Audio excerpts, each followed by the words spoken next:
Welcome to Telangana వెలుగు. నేను మీ రాజు. So ఇక్కడ కాక్రోచ్ జనతా పార్టీ అలాగే భారతీయ జనతా పార్టీ మధ్యలో చర్చలు నడుస్తున్నాయి. ఈ చర్చల వేళ కాక్రోచ్ జనతా పార్టీ డిమాండ్ ఒకటే, అయితే 3 డిమాండ్లని ప్రస్తుతం బీజేపీ సర్కార్ ముందర పెట్టింది. 3 డిమాండ్లు 2 డిమాండ్లకి బీజేపీ సర్కార్ ఓకే చెప్పింది. బిగిస్తున్న ఒక డిమాండ్ ఏంటంటే ధర్మేంద్ర ప్రధాన్ రాజీనామా. మరి రాజీనామాని భారతీయ జనతా పార్టీ ఎందుకు చేయనివ్వట్లేదు? ఆల్రెడీ జెన్జీ ఉద్యమాలకు సపోర్ట్గా సినీ యాక్టర్స్ కావచ్చు, తర్వాత రీసెంట్గా శేఖర్ కమల, ఈరోజు తమిళనాడు నటి జ్యోతిక కావచ్చు, తర్వాత కొంతమంది పారిశ్రామికవేత్తలు జెన్జీ ఉద్యమానికి మద్దతు పలకడం అనేది జరుగుతుంది. సో ఇక్కడ వీళ్ళు మద్దతు ఇస్తున్నారు, బాగానే ఉంది.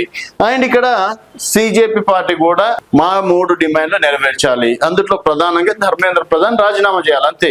ఆ 2 డిమాండ్లు మేము ఓకే చేస్తాం, డెఫినెట్ గా రాజీనామా అంశాన్ని పరిశీలిస్తామని చెప్పినప్పటికీ వాళ్ళు మాత్రం ఆందోళన తగ్గట్లేదు.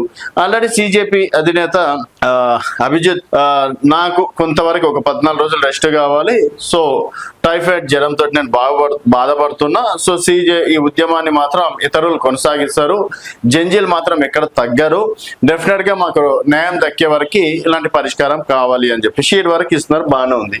ఇక్కడ ఎందుకు రాజీనామా చేయట్లేదు అంటే, ఇప్పుడు ఒకవేళ రాజీనామాని యాక్సెప్ట్ చేస్తే రేపు ఇంకేదైనా చిన్న ఇష్యూ కూడా మళ్ళీ ఇదే విధంగా ఆందోళనలు జరగవా?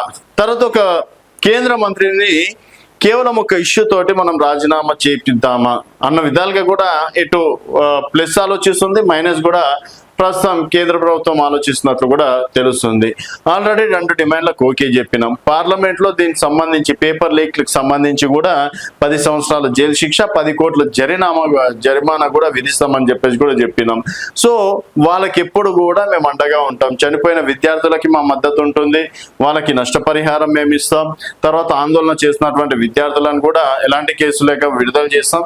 ఇలాంటి వాళ్ళు ఎన్ని డిమాండ్లు పెట్టినా వాళ్ళకి ఓకే అంటుంది, కానీ ధర్మేంద్ర ప్రధాన్ రాజీనామాను మాత్రమే ఎందుకు ఓకే అనట్లేదు. అండ్ దీనికి కొంతమంది గతంలో ఎమర్జెన్సీ పాలన ఉన్నప్పుడు ఇందిరాగాంధీ ఏమన్నా రాజీనామా చేశారా, తర్వాత దేశంలో ఇలాంటి లీకులు చాలా వరకు అయినాయి, అప్పటి ప్రభుత్వాలు ఏమన్నా రాజీనామా చేశాయా? ఎగ్జాంపుల్ కాంగ్రెస్ ప్రభుత్వం హయాంలో ఉన్నప్పుడు దగ్గర 50 నుంచి 70 పేపర్ లీకులు అయినాయి, ఆయా రాష్ట్రాలలో పేపర్ లీకులు అయినాయి, అక్కడ ఉన్నటువంటి మంత్రులు సీఎంలు ఏమన్నా రాజీనామా చేశారా? ఎందుకు మన తెలంగాణ విషయానికి వస్తే గ్రూప్ 1 పేపర్ లీక్ అయింది, కేటీఆర్ ఏమన్నా రాజీనామా చేసిందా? అండ్ ఇంటర్మీడియట్ పేపర్ లీక్ అయింది, దాదాపు 22 మంది విద్యార్థులు ఆత్మహత్య చేసుకోవడం అనేది జరిగింది, అప్పుడు కేసీఆర్ ఏమన్నా రాజీనామా చేశాడా? కేరళలో పేపర్ లీక్, కర్ణాటకలో పేపర్ లీక్, అప్పుడు సీఎంలు ఏమన్నా రాజీనామా చేశారా?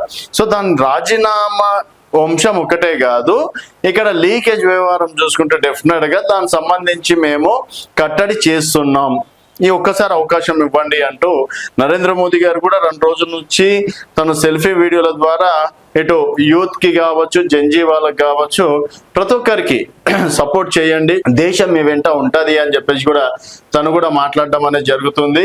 సో మరి ఇక్కడ చూసుకున్నట్టయితే నరేంద్ర మోదీ గారు రాజీనామా దాన్ని కూడా త్వరలో ఆమోదిస్తారా? అండ్ సిజేపీ పార్టీ రాజీనామా ఒకవేళ ధర్మేంద్ర ప్రధాన్ చేస్తే ఆందోళన విరమింపజేసి ఎవరి పనులు వాళ్ళు చూసుకుంటారా? అండ్ ఇక్కడ నీట్ విద్యార్థులు ఏమైనా ఉన్నారా అంటే నీట్ విద్యార్థులు ఎవ్వరు లేరు, 100లో ఒక 5 మంది నీట్ విద్యార్థులు ఉంటే 95 మంది వేరే విద్యార్థులు, వేరే స్టూడెంట్స్ మాత్రమే ఉన్నారు. రేపటి నుంచి ఆల్రెడీ నీట్ విద్యార్థులకు సంబంధించి కౌన్సిలింగ్ కూడా స్టార్ట్ అవుతున్నటువంటి పరిస్థితి. అయినా కూడా నీట్ విద్యార్థుల కోసం వాళ్ళ తల్లిదండ్రులు వాళ్ళకి లేని టెన్షన్ ఇతరులకు ఎందుకు?